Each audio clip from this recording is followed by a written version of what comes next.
Hare Krishna. Okay, so we are together again, and today we have our meeting number 14. And today we will study about the process of creation of the universe. Haribo. So these are chapters 4 and 5 of the second canto today. So, okay, let's start with the first slides. And okay, here. So, so here we have questions of Maharaj Pariksit, and Sukadeva Goswami glorifies the Lord, right? Answering these questions. And that's chapter 2.4, second canto, chapter 4. So, okay, so after hearing the words of Saunakarishi, right? Remember that the previous chapter, chapter 3, it ends with Saunakarishi asking questions and sharing his realizations. Like actually, almost half of the chapter is Saunakarishi speaking, right? Sharing his realizations. So after the Saunakarishi spoke, Sukadeva Goswami, he continued his description of the discussion between Sukadeva Goswami and Maharaja Pariksit. And uh, so so, and here he answers the question that Parikshit Maharaja asked on verse 2, 3, 13. Uh, so, eh, so the question that was asked was, what did Maharaj Parikshit again inquire from him after hearing all that he had said, right? So, first of all, on verses 1 to 4, right? And remember, we are here on the chapter 4. So, on verses 1 to 4, he describes the immediate effects of the instructions that Sukadeva Goswami gave in the first chapters. So here, Sutta Goswami said, right? So here, Sutta Goswami is speaking. He's answering Saunakarishi, and very soon he's going to start again describing the conversation of Parikshit Maharaj and Sukadeva Goswami. So he's answering this question: what Maharaja Parikshit inquired after hearing his instructions. So Sutta Goswami said, quote, Maharaja Pariksit, the son of Uttara, after hearing the speeches of Sukadeva Goswami, which were all about the truth of the self, applied his concentration faithfully upon Lord Krishna. Continuing. Maharaja Pariksit, as a result of his wholehearted attraction for Lord Krishna, was able to give up all deep-rooted affection for his personal body, his wife, his children, his palace, his animals, his horses and elephants, his treasury house, his friends and relatives, and his undisputed kingdom.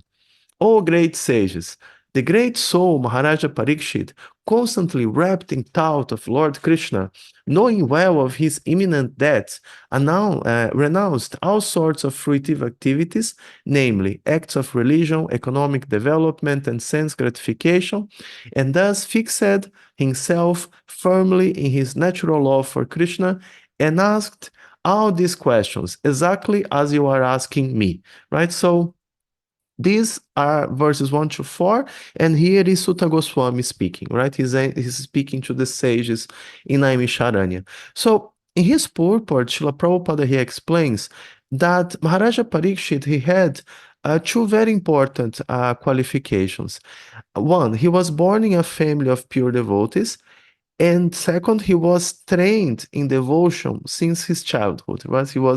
That's what happens when we are born in a family of pure devotees, right? We are devotees since, early days. And also he had the blessings of a bona fide spiritual master like Sukadeva Goswami. So one, he was born in a family of pure devotees and he was trained.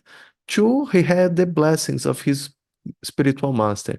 And because of these two factors, when he heard the instructions in the first chapters, right, that one should worship the Lord only and no one else, regardless of being desireless, full of material desires, or desiring liberation, his natural affection for Krishna was strengthened, and he became fully focused on the Lord, right?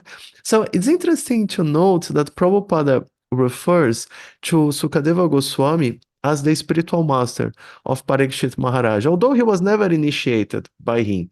So similarly, Arjuna is considered to be a disciple of Krishna because he heard the Bhagavad Gita from him. But again, there was no initiation, right? No initiation took place. Also, Bhaktivinoda Thakura, he appears in your parampara as disciple of Srila Jagannath Das Babaji, but actually his initiating spiritual master was Bipin Bihari Goswami. So the point is that the main connection to the spiritual master is not through the ceremony of initiation, but through the instructions that we receive from him. So we should formally accept a spiritual master, and this is of course very important.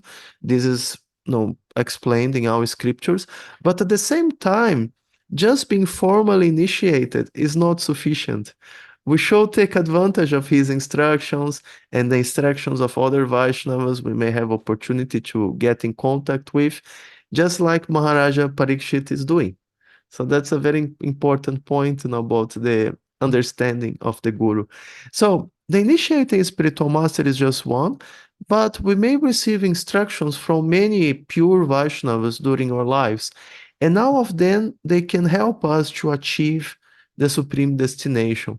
So the main point is that we showed here from self-realized souls who are transmitting this transcendental message to us without adulteration. And we should avoid, others who are trying to cover the message with their interpretations, trying to use us to achieve their own agendas and so on. We need to avoid, the fools and rascals.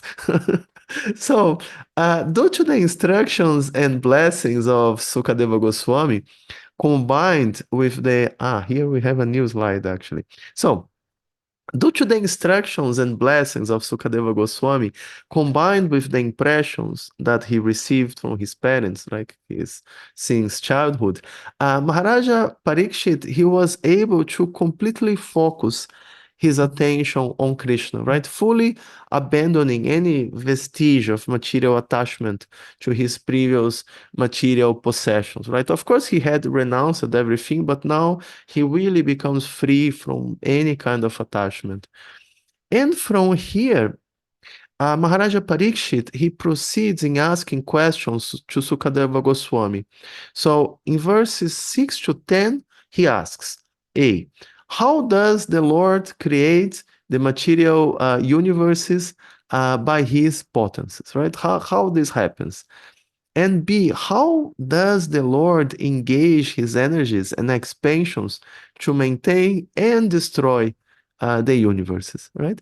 And also, he expresses his desire to hear more about how the Lord does all of this while remaining aloof, right? Because if someone, I don't know, builds a house, okay, that's okay, he built a house. But if someone says, oh, he built a house without touching the bricks, oh, that's interesting how he did that, right? So to say that the Lord created the universe, okay, the Lord created the universe, very nice. But to say that the Lord created the universe without touching the material energy, wait, how he did that, right? That makes a very interesting question. So also, uh, he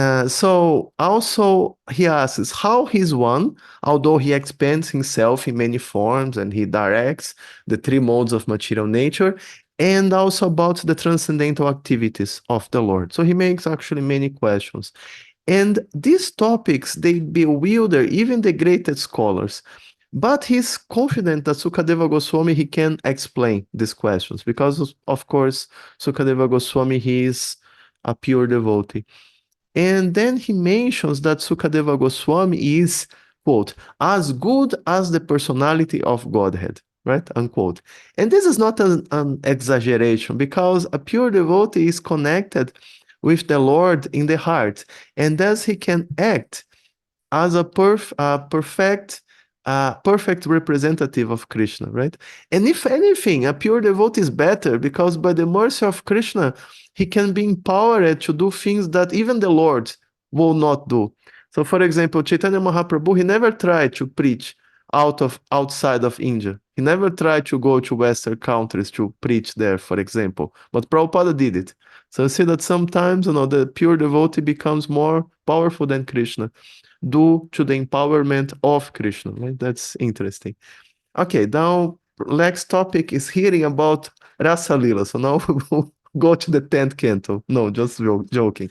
So, so one quote question, why Parikshit Maharaja, he asked about the creation of the universe, like why not ask about the confidential topics, about the intimate pastimes of the Lord, Rasa Lila and so on, because there was very little time for him to live, right?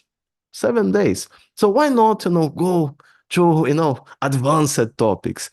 And the answer for this is quite simple, because Maharaja Parikshit was a pure devotee and not a sahajiya. That's all. That's the answer. Because mundane people, they overestimate their qualifications and they take everything as very cheap. And even great demigods, they don't judge themselves as qualified to understand Krishna's intimate pastimes. So advanced devotees, they approach the Lord very carefully. They start from his lotus feet and then gradually they progress up to his smiling face, right? Represented by his intimate pastimes in the 10th canto. And of course, because Krishna is absolute, there is no difference between his different pastimes, right? Dancing with the gopis, speaking the Bhagavad Gita to Arjuna, or even expanding himself in many forms to create the material universe, right? So all these pastimes, they are transcendental because they are connected with Krishna.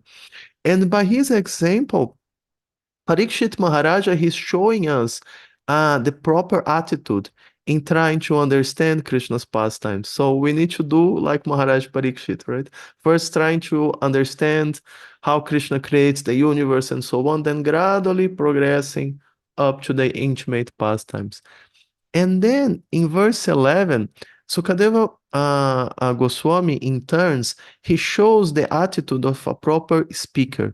So, quote, Sutta Goswami said, when Sukadeva Goswami was thus requested by the king to describe the creative energy of the personality of Godhead, he then systematically remembered the master of the senses, Sri Krishna, and to reply properly, he spoke thus. So pure devotees, they can speak perfect transcendental knowledge because they are connected with the Lord.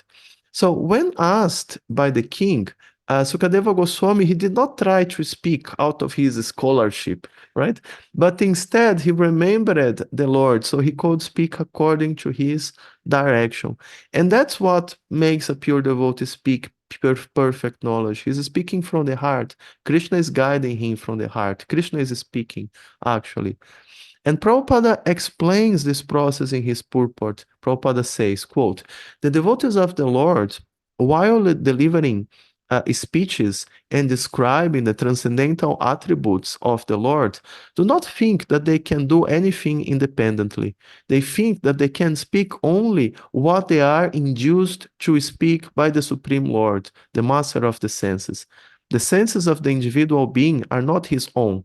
The devotee knows that such senses belong to the Supreme Lord and that they can be properly used when they are employed for the service of the Lord.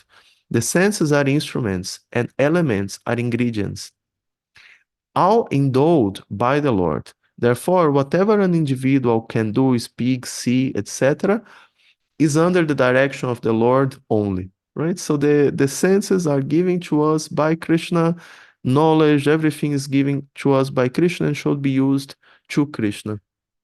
Okay, and then Sukadeva Goswami, he starts to answer, right? He heard patiently the questions of Maharaj Parikshit, now he will answer.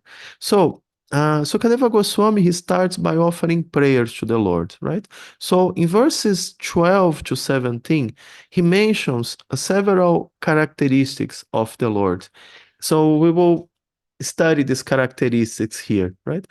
So this is interesting, right? We want to understand more about Krishna, and here the pure devotee he is speaking. So A, the creator of the material worlds, who accepts the three modes of nature, like as Vishnu, Brahma, and Shiva. Vishnu is the Lord himself, right? Brahma is an empowered living being, and Lord Shiva is the partial expansion of the Lord who associates with the material energy and thus doesn't show all his qualities. So Lord Shiva, he's like yogurt. Yogurt comes from milk, but it doesn't have the same properties as milk, right? So it's like it's milk, but it's different from milk at the same time. And then B, the Lord is a complete whole, right? He's Purushottama, and he resides within the body of everyone, right? As Paramatma. And his ways are inconceivable. No one can understand what the Lord does. And see, he is Akila, complete, and he possesses a spiritual form, right? So he doesn't have a material form, he has a spiritual form. He's the master of both the material and spiritual energies, but his form is spiritual. And his spiritual form can be understood only by devotees. And then D, he liberates his devotees from all kinds of distress and ultimately brings them back to Godhead. Godhead, Jai, Jai. And even the atheists and demons who are killed by the Lord, they go to the Brahma Jyoti, right? So even they go back to Godhead. And being a person and possessing a spiritual form, the Lord associates with his devotees in both the material and spiritual worlds. Also, always playing his different transcendental pastimes. Therefore, he is the enjoyer of both the material and spiritual worlds, right? Krishna plays his pastimes in both. And because his opulence is unlimited, no one can claim to be equal or superior to Krishna. Everyone is inferior to him, right? Okay, and then there is more. Then number G, glorification of the Lord, prayers unto him, remembrance of his form and activities, hearing his pastimes and qualities, his personal audience, means when we see the Lord, can cleanse the effect of all sins from the heart of the devotee, right? So all these different activities connected with Krishna, they are powerful. And then 8, the students of the Vedas, means the karmis and gyanis, they become free from all attachments and progress without difficulties in their spiritual path by surrendering to the Lord, right? So that's how we can get there. And then E, surrender to the Lord is the essence of all the Vedas. That's the conclusion of all scriptures. Everything else is just to bring us to this point. In fact, one cannot achieve any fruitful result without directly or indirectly serving the Lord, because all such results are awarded by Him only. Right? Everything comes from the Lord. And then there are more details about the Lord in verses 19 to 23. So J, the Lord is the master of everyone, and especially, of course, of all self-realized souls, right? However, he can be understood only by pure devotees who are above all pretensions, right? Who are humble, who abandoned their false ego. And then K, the Lord is the husband of all goddesses of fortune, and he's the proprietors of all planets, right? Both material and spiritual, and so on. People desire opulence and other material things, right?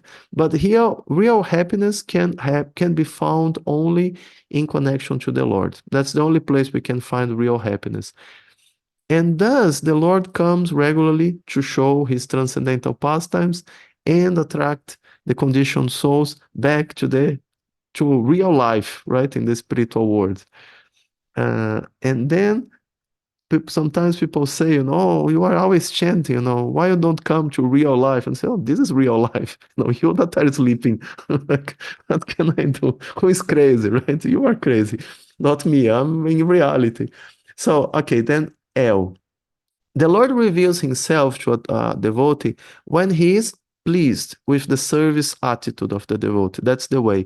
So the pure devotee, therefore, he never tries to see the Lord by speculation. Instead, he follows the footsteps of the acharyas, right? Mahajana, Yena, Gata, Sapanta. Mental speculators, on the opposite, they try to understand the Lord according to their minds, according to their wings, and therefore they become imprisoned by many misconceptions. They misunderstand many things, and in the end, they can't understand the Lord at all. And then N. At the beginning of creation, the Lord inspired Brahma from within the heart, giving him full knowledge about the creation of the universe. So the knowledge, not only the power, but also the knowledge to create the universe, came from the Lord. And then O, the Lord is present inside the universe as Garbhodakashai Vishnu and also Kshirodakashai Vishnu, Paramatma. Both the material elements and the senses that we use to perform material activities and everything else, they were created by the Lord, and the Lord helps the living entity to enjoy the material creation, right? But he is aloof from such false enjoyment. So he creates this universe as like a playground for us, but he's not playing. He's away. He's just looking at us, just observing what we do. Okay, so I see so much Sukadeva Goswami spoke in these few verses, see? And then there is something interesting, the recent history of our planet. So text 18, it emphasizes that anyone, right, no matter how elevated or degraded he or she may be, can become purified by taking shelter of the devotees of the Lord, right? And this also explains something about the recent history of our planet.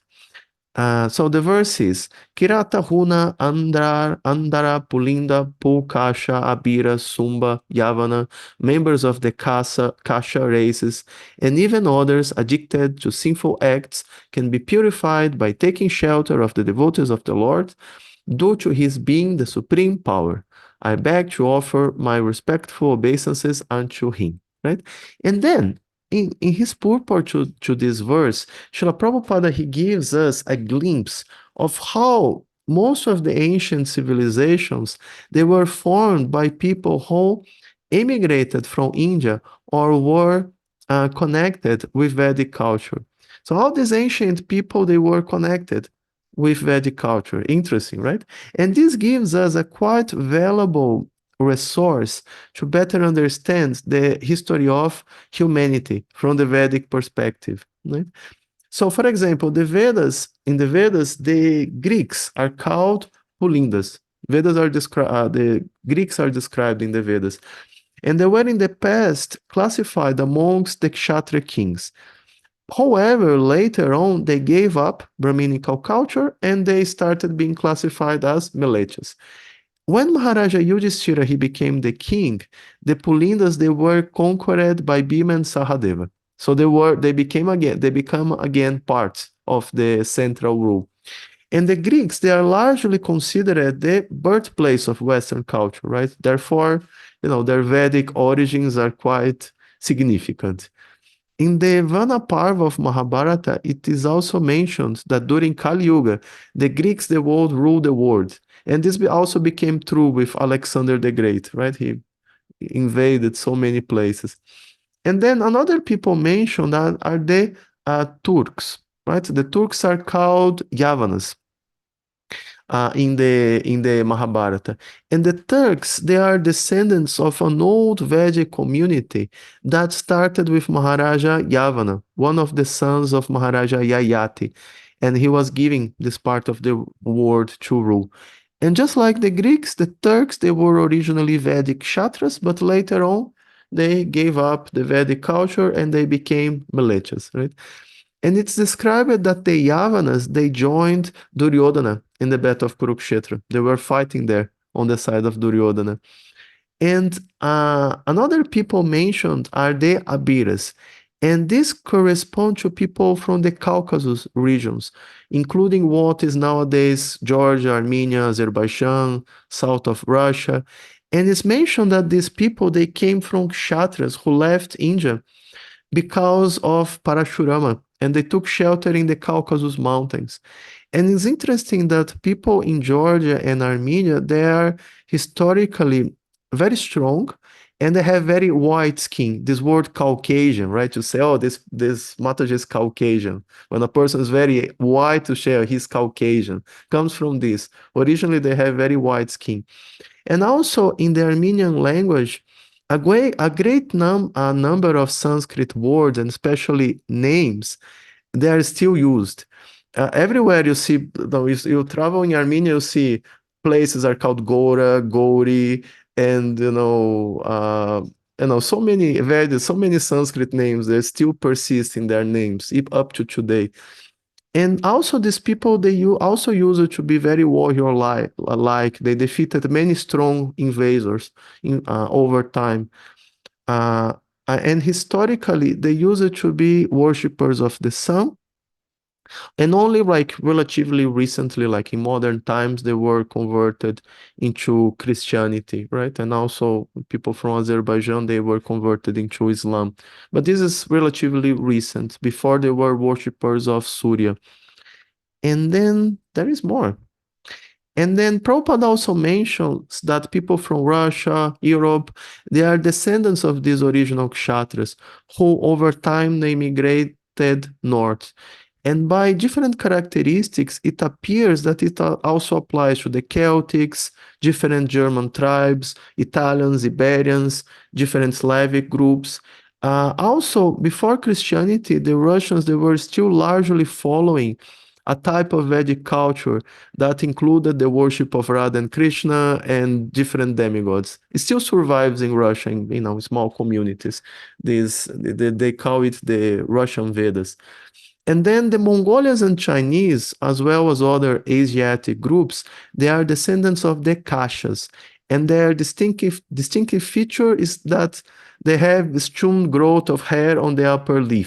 Like they don't have like big mustaches. They have like small mustaches. And they were also originally Aryan people who later abandoned Vedic culture. And it's interesting to note that in sects of Buddhists found nowadays in Japan, Korea, it still survives still survives the worship of some demigods like Brahma, Indra, and this of course comes from Vedic culture.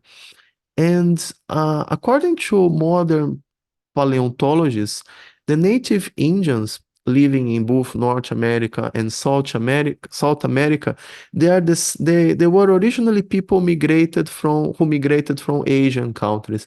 So in this way, they can also be classified amongst the Kashas. And this explains how tribes of Native American, like Native American Indians, they have a concept of the universe that is very similar to the model of the universe described in the Puranas, just like very simplified, but it's still basically the same idea. And they also have other cultural traces that remind of Vedic culture. And then there is the Huns also, they are described as Huna. And historically, their empire included parts of the territories of modern Russia, all the way to East Germany, and there is not much information about the Huna because they were like nomadic, they don't have written history.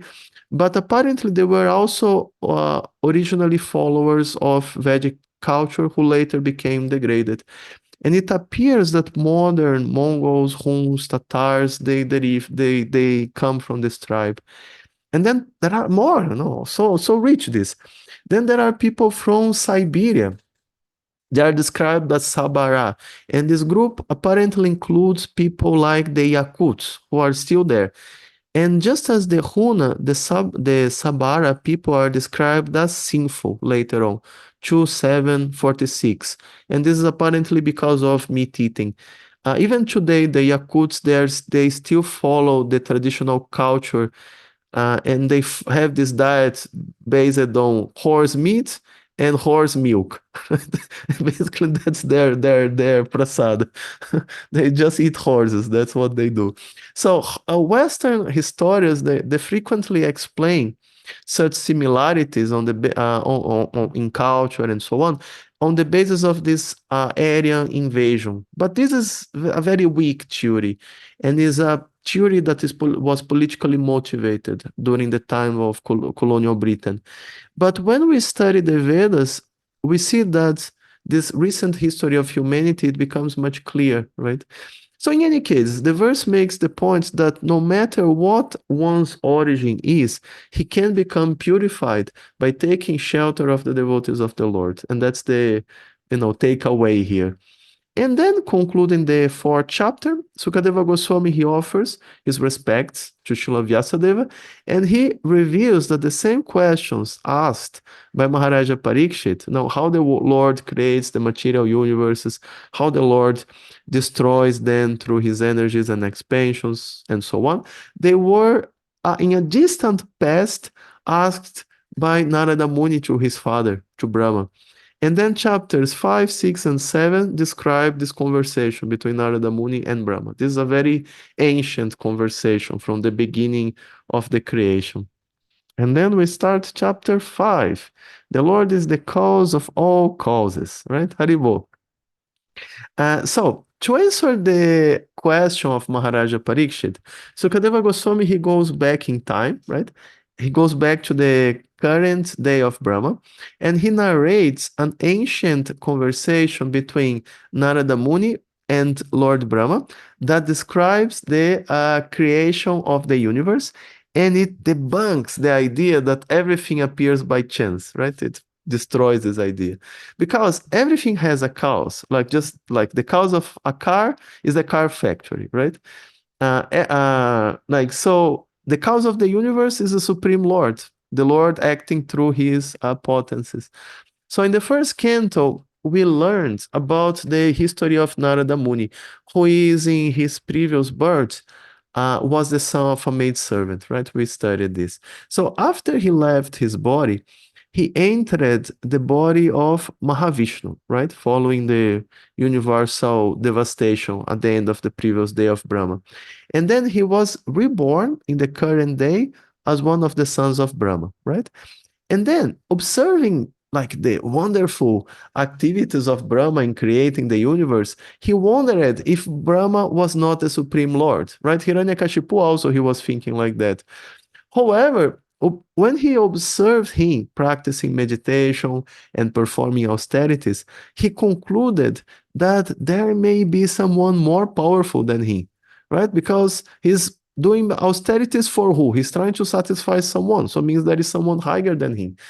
And with this doubt, he approached Lord Brahma and he questioned. So here Narada Muni is speaking. These are verses 1 to 3 of the 50th chapter. O chief amongst the demigods, O firstborn living entity, I beg to offer my respectful obeisances unto you. Please tell me that transcendental knowledge which specifically directs one to the truth of the individual soul and the super soul. My dear father, please describe factually the symptoms of his manifest word. What is its background? How it is created? How it is conserved? And under whose control is all this being done?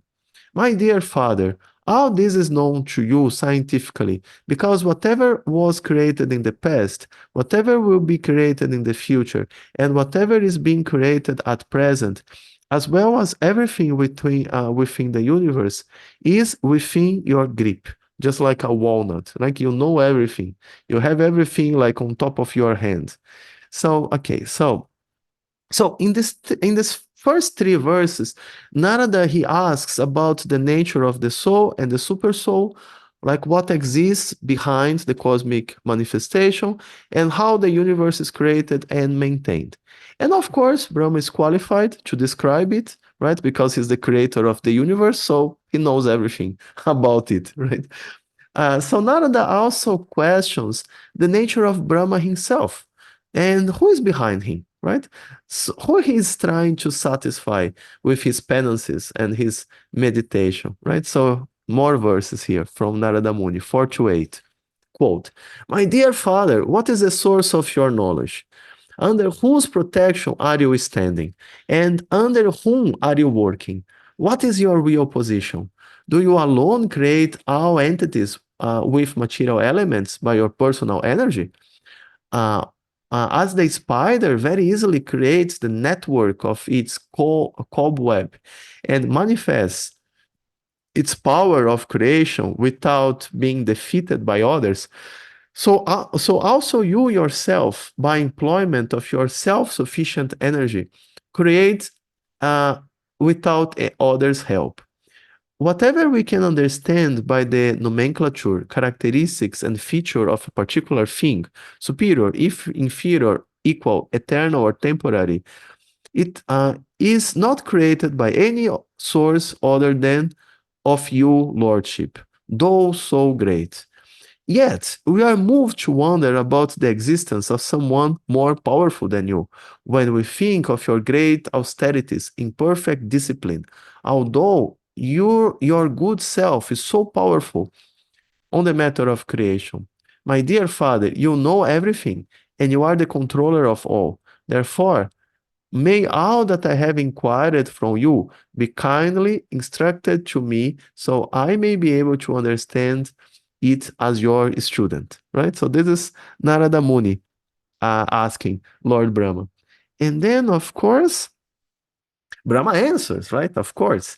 And Lord Brahma, he describes the greatness of the Supreme Lord. So now Lord Brahma will tell the secret to Narada Muni, right? Haribo.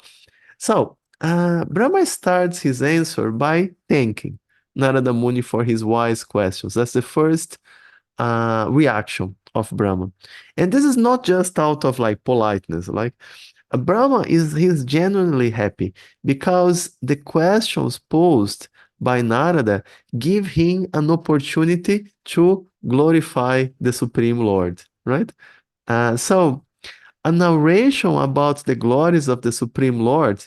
So in a narration like of the glories of the Supreme Lord, both the hearer and the speaker, they are equally purified, right? Because just as Maharaja Pariksit, he attained perfection by hearing the Srimad Bhagavatam, Sukadeva Goswami, he also attained perfection by speaking it. So both attained perfection by this conversation. And thanks to Narada Muni, Brahma also got a similar opportunity. And later, Narada Muni, okay, and then later, Narada Muni, he will repeat this knowledge to Vyasadeva, and then he will in turn recite it to Sukadeva Goswami, who will narrate it to Parikshit Maharaj, and to Sutta Goswami and Parikshit Maharaj, right? And then Sutta Goswami will describe it to the sages in Naimisharanya. And in this way, this ancient conversation between Narada and Brahma, which happened, billions of years ago, it comes to us through the parampara system, right? We are studying this conversation that happened like billions of years ago. Interesting. So Lord Brahma said, my dear boy Narada, being merciful to all, including me, you have asked all these questions because I have been inspired to see into the prowess of the Almighty Personality of Godhead.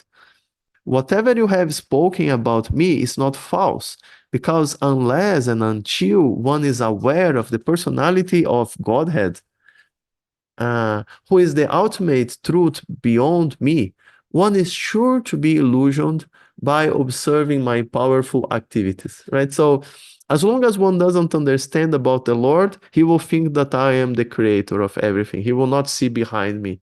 But when one understands Krishna, then of course he sees that, okay, actually, there is someone else. And you see that Narada, he's very intelligent. He noticed it by himself, right?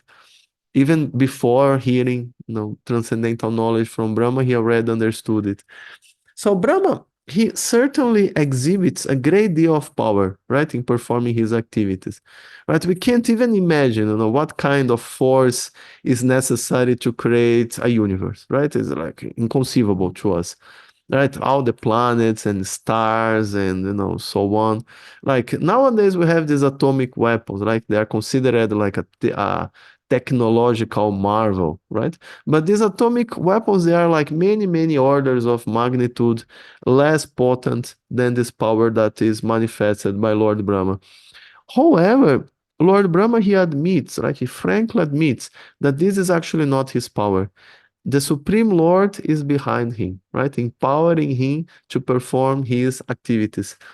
However, many cannot understand him, right? The Lord, because the Lord has a transcendental body and he has inconceivable energies. So in verse 11, Brahma, he directly reveals to Narada Muni that his suspicion that, there is a controller behind him is entirely correct. Because Brahma creates the universe after being empowered by the energy of the Supreme Lord. And the same energy that maintains the the same energy, it will maintain the universe, right, until the end, until the time of the final dissolution, right? So in other words, the Lord doesn't create the universe by his personal labor, right? Like, for example, a blacksmith, making a metal instrument. Instead, like hammering that, working so hard. No, instead, everything happens automatically through his different potencies, right? Through the collaboration of Brahma and different servants of the Lord. So Lord Brahma says here that, quote, I create after the Lord's creation by his personal effulgence, known as the Brahma Jyoti, just as when the sun manifests its fire, the moon, the firmament, the influential planets, and the twinkling stars also manifest their brightness.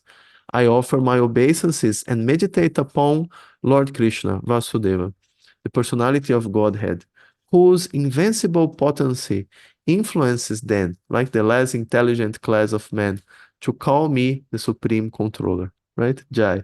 So, just like the potencies of the Lord, they empower Brahma to create the universe.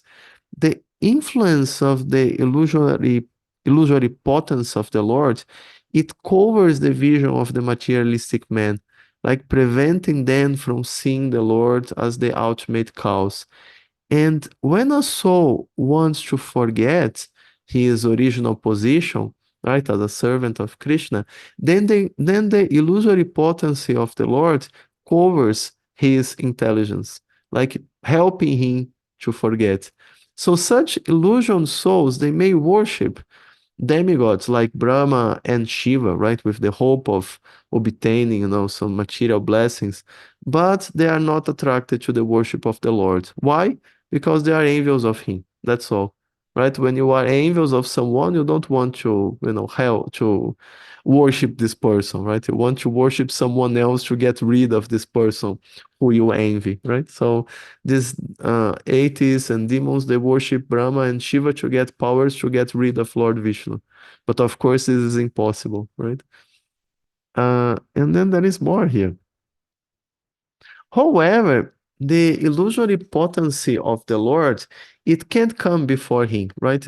Krishna is much more powerful than Maya. Therefore, when one surrenders to the Lord, he or she becomes free from this influence of the material potency, right? And this is mentioned by Lord Brahma in verse 13. He says, the illusory energy of the Lord cannot take precedence, being ashamed of her position. But those who are bewildered by her always talk nonsense, being absorbed in thoughts of it's I and it's mine, right? Unquote. And then on verse 14, Brahma describes, like briefly, the interactions of the material elements in the process of creation. Okay, so there are five basic material elements, and these are earth, water, fire, air, and ether, right? These are the five basic material elements that are mentioned in the Bhagavatam.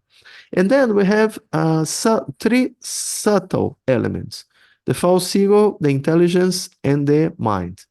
And all these different elements, they come from the interaction of material time and pradana. Pradana is this mass of material elements, right? This primordial soup of material elements. So all the other elements, they come from this interaction of pradana and the three modes of material nature, right? And pradana is this unmanifested mass of all material elements, like including the three modes. Everything is there, but in a like unmanifested form. And this unmanifested mass is activated by the look of the Lord Mahavishnu, because through this look the Lord the Lord injects like the time energy and also the souls who are going to participate in the material creation, and this starts the process. So just like a woman becomes impregnated after sexual contact with a man, pradana becomes active when inseminated with the time energy and the souls. And this of course starts the process of the cosmic manifestation, right? It starts the process of creation of different material elements, and then eventually, the whole manifestation comes from there. And all of this is ultimately meant to be used in the service of the Lord. And Lord Brahma emphasizes this. He says that the Vedic literatures are made by and are meant for the Supreme Lord. The demigods are also meant for serving the Lord as parts of his body. And the different planets are also meant for the sake of the Lord. And different sacrifices are performed just to please him. And different types of meditation or mysticism are means of realizing Narayana. All authorities are aimed at achieving Narayana. Culture of transcendental knowledge is for getting a glimpse of Narayana. And ultimately, salvation is entering the kingdom of Narayana, right? So see, everything revolves around the Lord, right? Everything is connected with the Lord. And then we have a very interesting topic.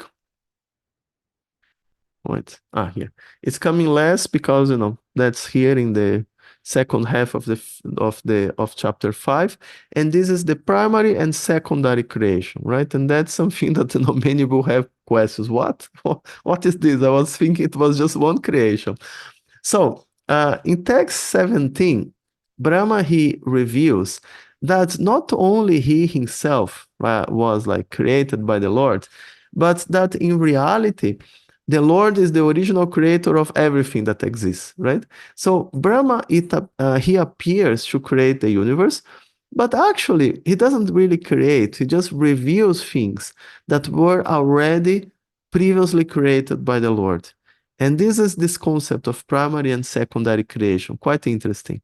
So Lord Brahma says, inspired by him only, I discover what is already created by him, Narayana. Under his vision as the all-pervading super soul, I am also created by him only. And this brings us to this concept of primary and secondary creation, and something that was mentioned previously already, right? But previously we heard about that, but it was not explained in detail. Now we will see a little bit more detail about that. So, how is that we have two creations? How does it work? So, inside of our universe, creation starts with the birth of Lord Brahma, right? First living being. And of course, Lord Brahma, he has the mission of creating and populating the universe. Okay, he does that to give a chance to all souls, right, who are imprisoned here, to satisfy their material desires and eventually become attracted to perform devotional service to Krishna. That's the ultimate goal of the material existence. So the primary creation is done by Lord Mahavishnu.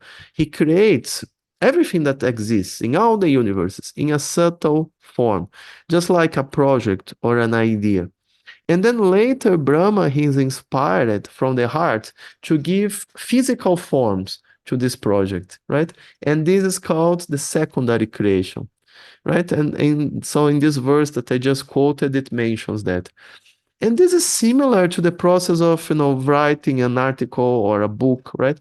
Because first the author, he conceives in his mind, right? And then it's written on paper or typed, right?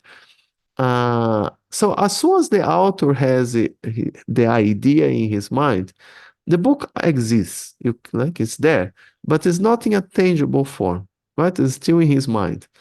Still, when the book is finally written and printed, uh, it follows what was conceived and conveyed by the author, right? It follows the plan of the author.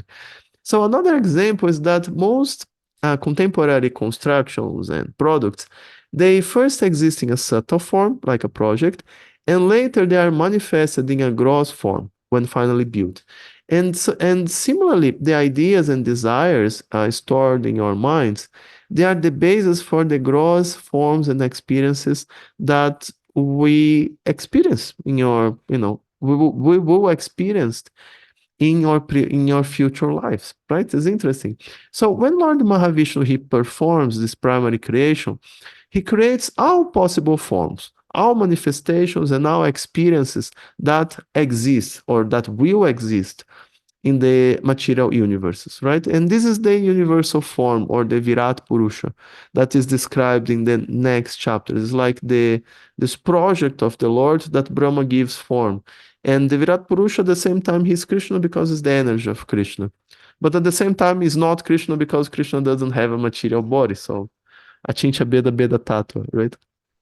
And that's why Lord Chaitanya, he calls his theory Achincha Beda Beda Tattva, because Beda Beda Tattva, actually, this idea exists in the teachings of all previous Vaishnavacharyas. They all explain that the soul is equal to Krishna in one sense, but at the same time, the soul is different from Krishna. But Lord Chaitanya, he added this word Achincha. And this has a very special significance. It makes clear that there are things that we can't understand.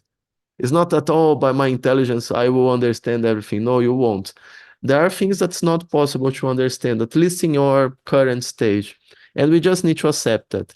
Yeah, yeah, Krishna expanded himself. Yeah, Brahma created the universe. Yeah, but we may not really understand it, but we need to accept that, oh, that's what happened. And then later we can understand, eventually. Okay, so during the secondary creation, Brahma, he creates a number of different levels of existence that corresponds to the different levels of consciousness of the different living entities, like living the universe. So there are those 14 levels of planetary systems, and these 14 levels, they are subdivided into millions and millions of planets and stars. And each level contains an enormous volumes of forms and experiences, right? And by our consciousness, we take birth in one of these places, right? According to the level of consciousness we have, and there we perform more like small role in the creation, right? Manipulating the different, material objects, interacting with other people, and so on. We all have our, small role to play in the creation.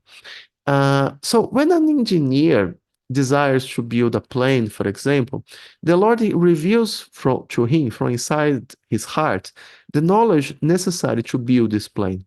So the engineer, he may take the credit for making the plane, but actually this plane was conceived by the Lord long before, right? So everything that exists inside the universe, it is the manifestation of ideas previously conceived by the Lord. So as different beings desire these things, the Lord gives the knowledge from the heart so they can, satisfy their desires. So the description of the creation of the universe, giving the Srimad Bhagavatam, right, starting from the creation of the material elements, it gives us an idea of the work necessary for creating the environment where we live. And it also helps us to better understand the nature of this world and, how to gradually, go back to Godhead, like how to gradually become free from this world. And Srila Prabhupada, he frequently explains in his teachings that life in this material world, it is in a sense similar to a dream. Okay, here is where we are. That there are these different levels of planetary systems, right? You can see this artistic conception here. So Srila Prabhupada, he frequently explains in his teachings that life in this material world is similar to a dream, right? Because, and we spend time in this dream thinking that we are a man, a woman, or a horse, or whatever, and that we have, this or that position, I do this, I do that. But because none of it is true in the ultimate senses, in the ultimate sense, we have to leave these positions in due time, right? Just like someone awakening from a dream. However, this example of dream should not be misunderstood, because like our analogies, the comparison of material life and a dream, it offers many similarities with reality, but like our analogies, it doesn't represent all the details, all the intricacies, all the complexities of the subject being discussed. So we should thus take the main meaning, right, which is the temporary nature and the illusion of our current situation, and not to start believing that literally we are living inside the dream, and nothing around us exists, right? So this is important, right? So we need to have this understand of what exactly this analogy of life of material world like a dream, what exactly it means. So a dream is illusory, right? But it's not false. Like it is real in the sense that someone is experiencing it, but at the same time is illusory in nature, because in the dream we forget our real identity, and we become absorbed in imaginary situations. So a dream is not false, but it is illusory, and it is based on forgetfulness of our real identity, right? So similarly, this whole material manifestation is not false. We are here, no, we are experiencing it, people around us also. These things are happening, it's not false. But it's compared to a dream because we become forgetful of our real nature, and we become absorbed in the different roles that we play here, right? That's how it works. So because they are connected with our eternal, because these things we do here, they are not connected with our eternal nature as souls. All the roles that we play in this material world, they are temporary, right? We play for some time, but eventually we are forced to leave. And this is called death, right? After that, if one is not ready to accept, his original nature as a eternal servant of Krishna, then another temporary role is accepted, and we call it birth, right? So birth and death in this material world. And then we have the next one. Brahma describes the creation of the universe. Okay, so starting from verse 2:5-18, and this goes all the way to the end of the fifth chapter, Brahma, he gives us a description of the process of creation of the universe. And of course, he is the most competent to speak about it because he is directly involved. We like to hear, from specialists, in different areas, because we understand that, these are the people who know. And in these verses, we have the opportunity to hear about the creation from the greatest specialist, right? The creator himself. So, in modern physics, it's believed that the universe started as a mass of energy, like Big Bang, right? And then, following the Big Bang, and this mass of energy expanded and gradually cooled down into hydrogen. And then this hydrogen became different stars, and these stars, they produced heavier elements inside of their cores, right? So the Vedas, they partially agree with this idea. No, they state that the creation of the material elements and other features of the universe, it starts from the most subtle elements, and then it gradually progresses to the grossest. Okay. However, the Vedas, they go much beyond just describing the process of the formation of atoms, right? So the process of creation of the material elements is discussed in different passages of the Srimad Bhagavatam. For example, it is discussed here in the fifth chapter, right, that we are studying now, in the second canto. Also, it's described in the fifth and 10th chapters of the third canto, right? Also, in the 10th chapter of the second canto, also there are also additional discussions of the material elements in the 26th chapter of the third canto, the chapter 22 of the 11th canto, and so on. So there are many discussions about creation here. And each of these explanations, it gives us additional details. It explains us a little more. And this allows our understanding to grow as we progress in our studies, right? Very didactic, right? So the Lord is completely spiritual, right? Of course, and he is transcendental to all material qualities. However, he accepts through his external energy the material modes of nature to facilitate the creation of the universe. And the souls who are also not originally part of material creation, they come here and they become entangled, How? Because of their desire to lord over the material energy, right? It's not possible for a soul to lord over the material energy because the material energy is so big, right? Um, so the soul is originally part of the spiritual energy of the Lord, but when the soul comes to the material world, his spiritual nature is covered, right? And and it then appears that the soul is eternally here. And Prabhupada explains that this external energy of the Lord covers up the pure knowledge of the living entities, like it covers this knowledge that is inside the soul, that eternally exists within the soul, right? But this covering becomes so constant and that it appears that the conditioned soul is eternally ignorant. It appears that there is no beginning. And this is the wonderful action of Maya, right? The external energy manifested as if materially produced. So looks like the soul has always been here, while actually the soul is originally part of the spiritual energy of Krishna, right? Quite interesting. It's a quite difficult topic. So the whole material creation, it exists to give us a chance to remember Krishna and then to return to our original position, right? Interesting. And then again we have the process of creation. And how does it works? Oops. Oh, well, here. Process of creation. So when we speak about the creation itself, everything starts with the creation of material time, right? And there is a quote here. Verse 21, quote, "The Lord, who is the controller of all energies, thus creates by his own potency eternal time, the fate of all living entities, and their particular nature, for which they are created, and he again merges them independently," right?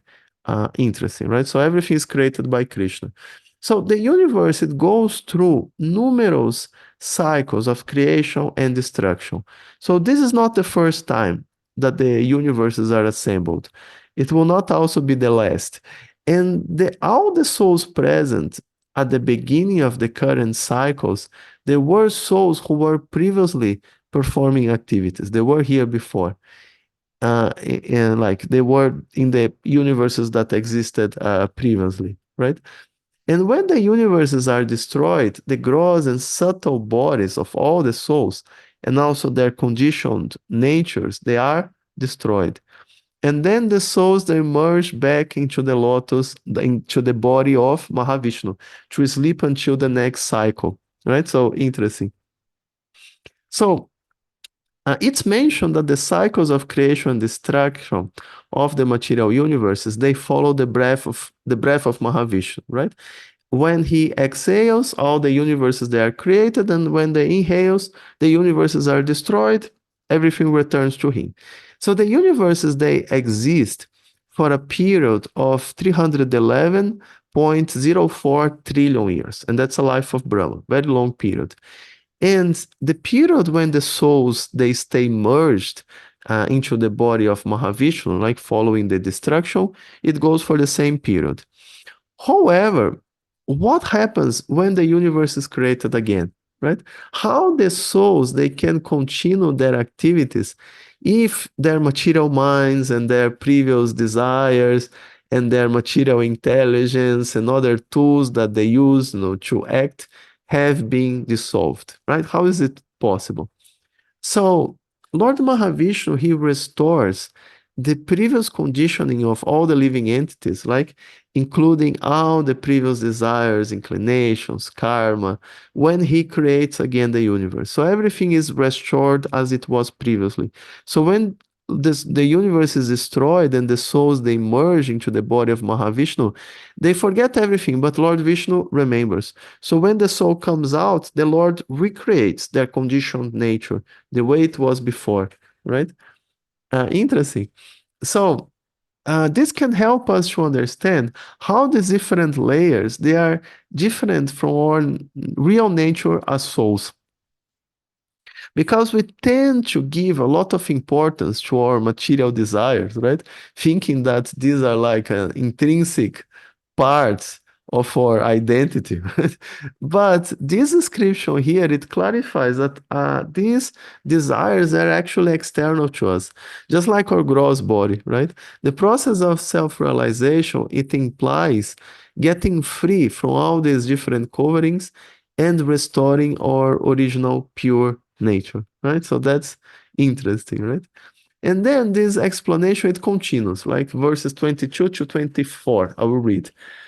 Quote, after the incarnation of the first Purusha, Karana Narvashai Vishnu, the Mahatattva, or the principles of material creation, take place, and then time is manifested. And in course of time, the three qualities appear. Nature means the three qualitative appearances. They transform into activities. Material activities are caused by the Mahatattvas being agitated. At first, there is transformation of the modes of goodness and passion, and later, due to the mode of ignorance, matter, its knowledge, and different activities of material knowledge come into play. The self-centered materialistic ego, thus being transformed into three features, become known as the modes of goodness, passion, and ignorance, in three divisions, namely the powers that involve matter, knowledge of material creations, and the intelligence that guides such materialistic activities. Oh, Narada, you are competent to understand this, right? Okay. Narada understood, of course, but let's now us try to understand. So, when we play a computer game, great part of the fun is based on identifying with the role that we are playing there inside of the game, right? If we don't identify, then we don't like, it's not fun. So the more we identify with the characters, with this virtual world, right, that we are playing, the more we can enjoy the experience, right? The more real it looks, the more we can enjoy it. So souls, they come to this material world to enjoy it, right? And although this material enjoyment is illusory, we desire it, right? And the first layer necessary to allow us to enjoy the material experience is the false ego, right? Because the false ego, it leads us to accept false identities in this material world. So although I am a human being, I may become an elf or an orc, right, inside the game, for example. Similarly, although we are all souls, we can become man, woman, demigods, animals, or whatever inside this material world due to the presence of false ego. You see, the ego is this glue between the soul and the material world. So all the souls inside the material world, they are more or less insane, right? Under the influence of the false ego, thinking that they are something that they are not, right? So while the pure souls residing in the spiritual world, they live under the influence of the true ego, right? Understanding their eternal identity as souls, right? So that's the difference. So the main purpose of human life is exactly to gradually progress from this false ego to the true ego. And the false ego or the materialistic ego is further transformed into the three modes of material nature, right? And this is goodness, passion, and ignorance. And they impel us to perform different material activities. So naturally, to execute material activities, we need material objects that we can manipulate, right? So, and the creation of these are explained in the following verses. Okay, so reading here, for example, 25 to 29. So, quote, from the darkness of false ego, the first of the five elements, namely the sky, is generated. Its subtle form is the quality of sound, exactly as the seer is in relationship with the seen. Because the sky is transformed, the air is generated from the quality of Tausch, and by previous succession, the air is also full of sound and the basic principles of duration of life, sense perception, mental power, and bodily strength. When the air is transformed in course of time and nature's course, fire is generated, taking shape with the sense of touch and sound. Since fire is also transformed, there is a manifestation of water full of juice and taste. As previously, it also has form and touch, and it's also full of sound. And water being transformed from all variegatedness on art appears odorous and, as previously, becomes qualitatively full of juice, sound, touch, sound, and form, respectively, right? And I unquote, end of quote. Okay, now we will try to understand it. And it comes here, the nature of material elements. So when we think about matter, right, we think about atoms, right? That's like modern conception. But Srimad Bhagavatam, it explains it in a different way. It focuses on the practical aspects of material experience. So it explains how the material the material experience, as well as all the tools that we use to experience it, are created, right? So this is the difference between these two explanations. So according to the Vedas, all material objects, they are a combination of the five material elements, right? So these elements, they are created together with the senses that can experience them. Because, for example, there is no point in having eyes if there are no forms to be seen, right? There is no point in having ears if there is no sound to be heard, right? Like and similarly, there would be no point in form, sound, and taste existing if there were no one to experience them, right? Therefore, they all come together, right? So from the moment that sound is created, this possibility of hearing such sounds, right? The sense of hearing is created. When forms are created, the possibility of seeing such forms, like vision, is created, and so on. So the element ether mentioned here is not connected with this disproving theory of the luminiferous ether from past centuries. And also ether is not a vacuum like space, right? The Vedic conception of ether is like a subtle element that serves as like a fabric or a support for all the other material manifestations. So the Vedas explain that ether can conduct sound. And of course, the gross sounds that we can hear in our dimension, they depend on the presence of atoms that can conduct the vibration. But there are subtle forms of sound that can travel on ether, right? So, for example, even in your reality, even in your gross dimension, radio signals, they can travel through the vacuum of space, right? So it shows how it works. So the creation of the element ether it comes together with the creation of sound and the sense of hearing, right? They come together. And next, air is created together with the sense of touch, right? So we can't see air, right? And when it's pure, we can't also taste or smell it. But we can easily feel it, right? When we move our arms, right? It's easy to feel the air. Thus, the creation of air comes together with the sense of touch. And then the next element is fire. And this also includes a form, right? Sound can pass through fire, and we can surely feel, its warmth, right? So touch. And fire also adds a third quality, that is form, right? Different from pure air or ether, fire can be seen, and thus it comes together with the sense of vision, right? So the fourth element is water. Pure water doesn't have smell, but it has taste, and it also has form, and it can transmit sounds, right? So these are all qualities of water. So we can surely feel it in your hands, right? When you take some water here. So water has all the previous properties, and it adds one more, that is taste, right? So together with the creation of water comes a sense of taste that allows us to experience this taste. And the final element is art, that is the grossest. And this includes all the four previous qualities, but it adds smell, right? Which lead to the creation of the nous, right? The last of the five senses. And the Vedas, they explain that reality exists in several different levels.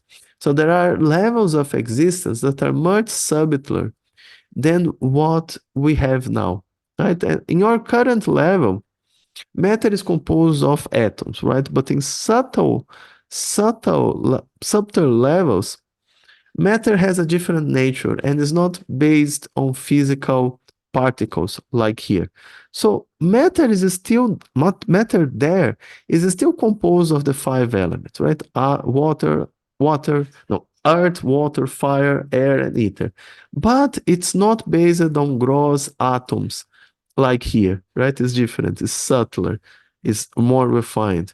Thus, the Vedas, they explain the five original elements that are used, to constitute all types of matter in all different planets, and not just, atoms that are only particular to our plane. So see, that's the difference, Vedas and modern science.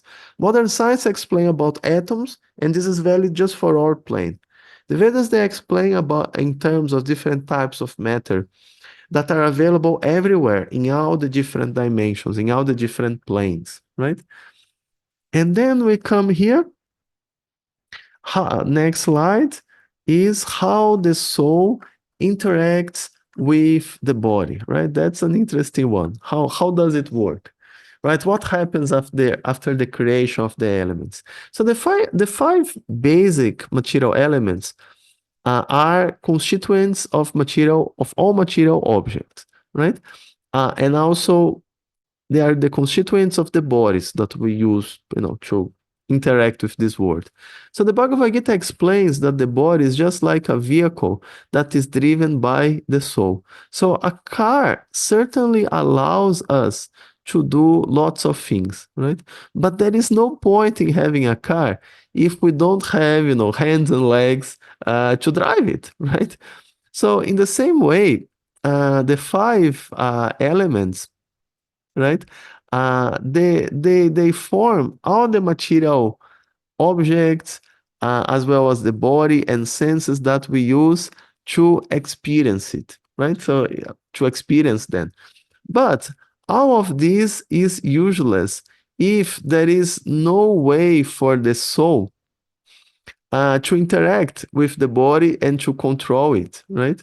And this interface between the soul and the body is facilitated by two additional layers.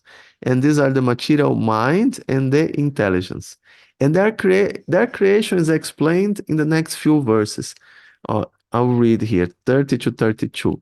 From the mood of goodness, the mind is generated and becomes manifest, as also the 10 demigods controlling the body movements.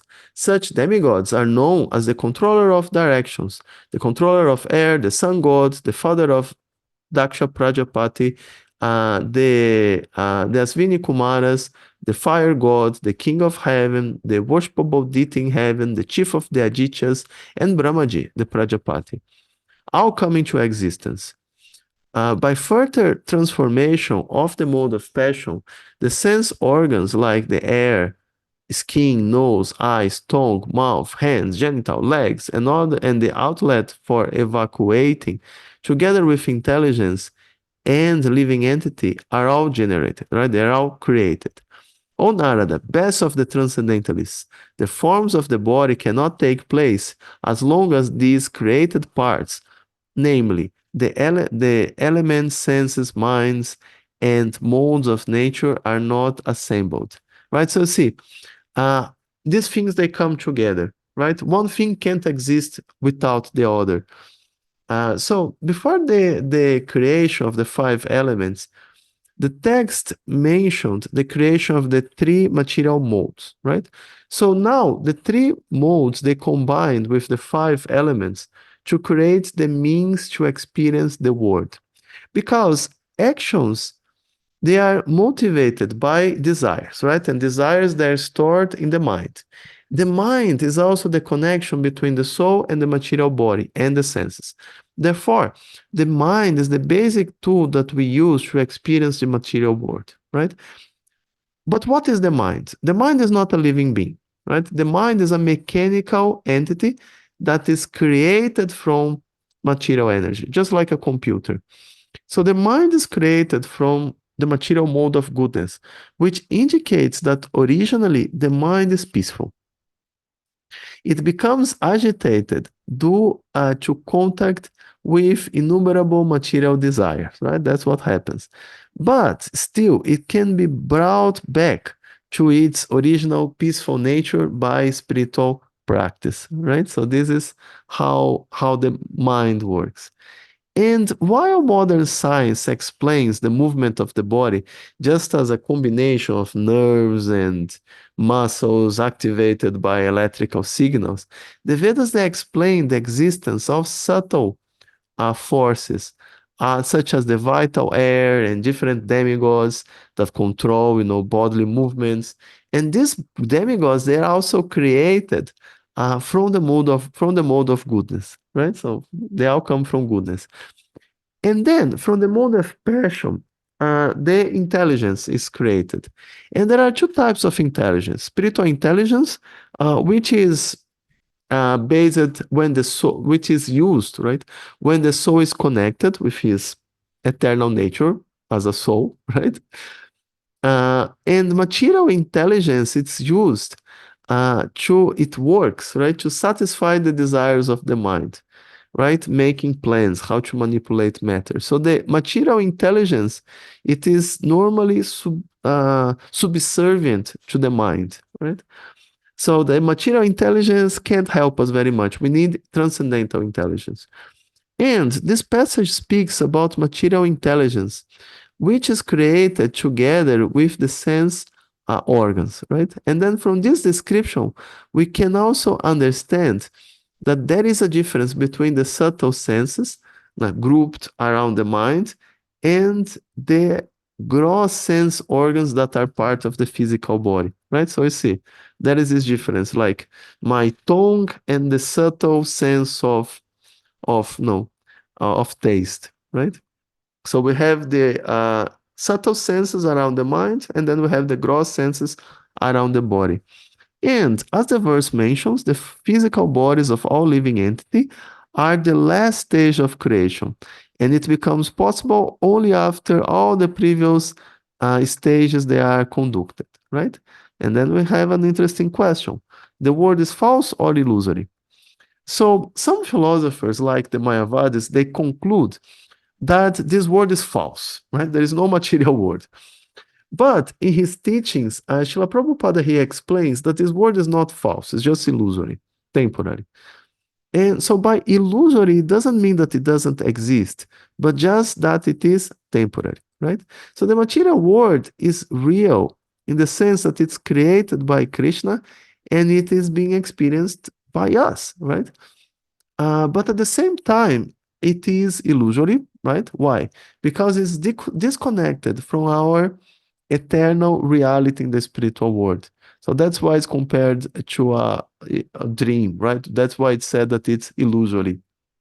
So in contemporaneous terms, this universe has many similarities with the idea of virtual reality that allows, creators and programmers to create, whole virtual worlds that exist only inside the memory of the computer, right? So these worlds are not false, right? Because they are created by someone and they are experienced by others. But now, so you can't say that it's not real. It's real. But they are illusory because they are divorced from reality, right? So one can die, thousands of times inside a VR game, but this doesn't affect his real life in any like meaningful way, right? So the Srimad Bhagavatam, it explains in detail the workings of these words, right? Where somehow or other ended, right? And apart from helping us to understand it, it also explains us how to find our way out, right? So it's quite important. And the last one, the last words. So in this way, the universe coming to being by the combination of these primary and secondary creations, right? And this is mentioned in the Brahma Samhita, verse 33.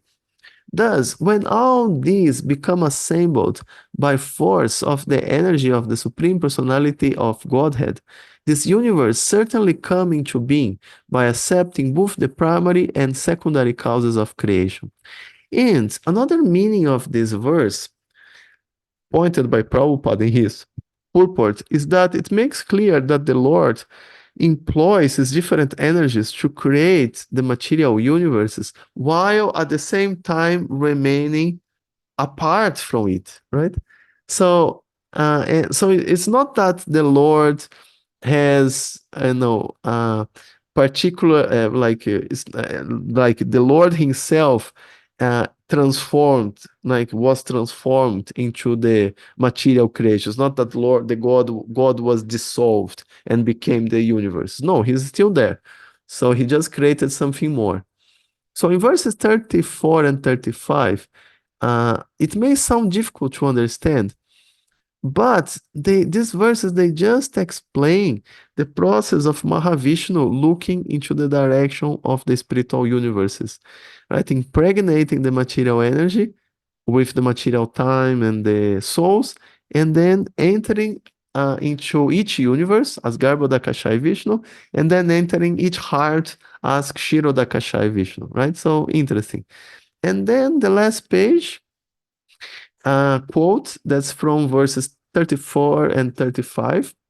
Thus, all the universes remained thousands of eons within the water, the causal ocean, and the Lord of living beings, entering each of them, caused them to be fully animated. The Lord Mahavishnu, although lying in the causal ocean, came out of here and dividing himself as the Hiranyagarbha, he entered into each universe, and assumed the Virata Rupa, with thousands of legs, arms, mouths, heads, etc. So after being created by the exhalation, like of Mahavishnu, the universes, they lay down for a very long time on the waters of the causal ocean until the Lord enters into each of them as Garbhodakashai Vishnu and then Kshirodakashai Vishnu, right? And this shows how the creation, it can't progress at any stage without the participation of the Lord, right? So interesting. Okay, so I will stop here and then I will open for questions, right? If you have any questions, you can ask or you can write in the chat, or we can discuss, some points here from today. So feel free. So I will stop here the sharing. Hare Krishna, Prabhu. Hare Krishna. Yes, Yes. I wanted to ask regarding other religions. I believe that, yes, Kans, he had come back as Chandkazi, right? And he Mm-hmm. had a conversation with Chaitanya Mahaprabhu. So, first of all, I wanted to ask one question about this that how did Kans come back in this material universe if he was killed by Krishna himself and would have been liberated? And the second part to this question was that he was born in an Islamic family in Nabadweep, Mm-hmm. right? I think. Yes, So Shankazi. why is it that some other religions are opposing us in a more threatening way, despite being the ultimate goal of love for God? And why are they almost as if like villains for us? Like there's so much evil nowadays. Mm-hmm. So why is it so? Why they envy us, or how he called attain perfection despite Yeah, being like born? why is it that there's so much problem with, like, let's say Hindus and Muslims as well in particular, Ah, and why is it that he came back as Chand Kazi in a Islamic family? mm-hmm. Yes, so first of all, how Kansa could come back if he went back to Godhead? The point is that Kansa, just like most demons that Krishna kills, he doesn't really go to the spiritual planets. He goes to the Brahma Jyoti, right? And of course, from the Brahma Jyoti, you can come back at any moment. So Krishna just, inspired him to come back so he could become Kansa, he could become the Shankazi and have the opportunity of meeting Mahaprabhu and, progressing in his, spiritual evolution, right? We can say. So this is mercy of the Lord. Also, Jai and Vijay came back, other different associates, they also appeared to play, their parts in the Lila.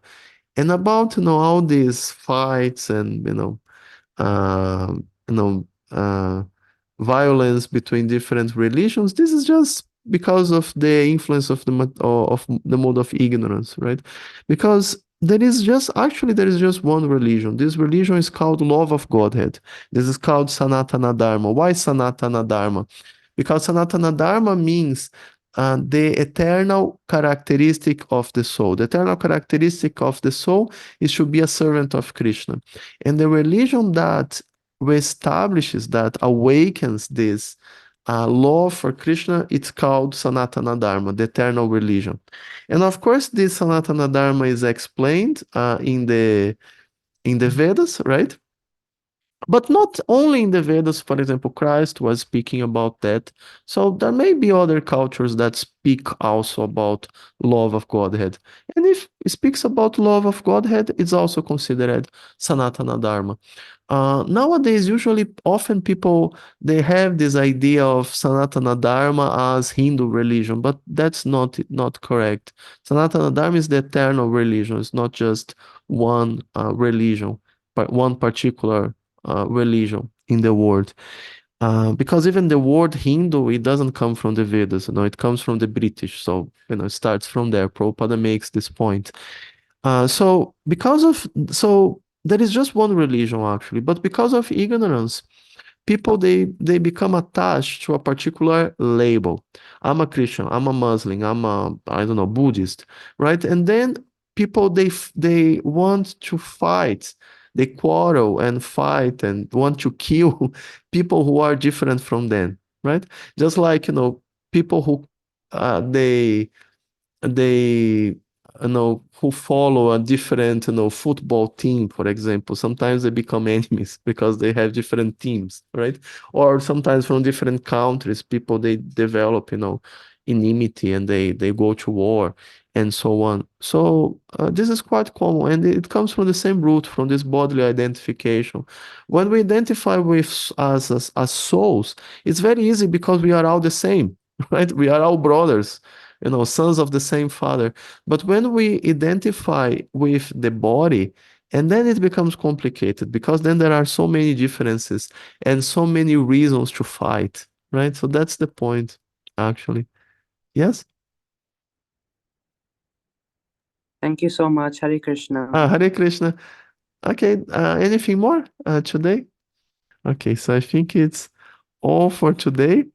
So thank you very much for coming today. Thank you for the questions. And all glories to Srila Prabhupada. So hope to see you next week. Next week we will have, more interesting topics to discuss, right? And we will continue. We are like half of the second canto, then soon third canto, fourth canto. From now on, it's going to go like faster, right? So thank you very much. Hare Krishna. All glories to Srila Prabhupada. Haribo.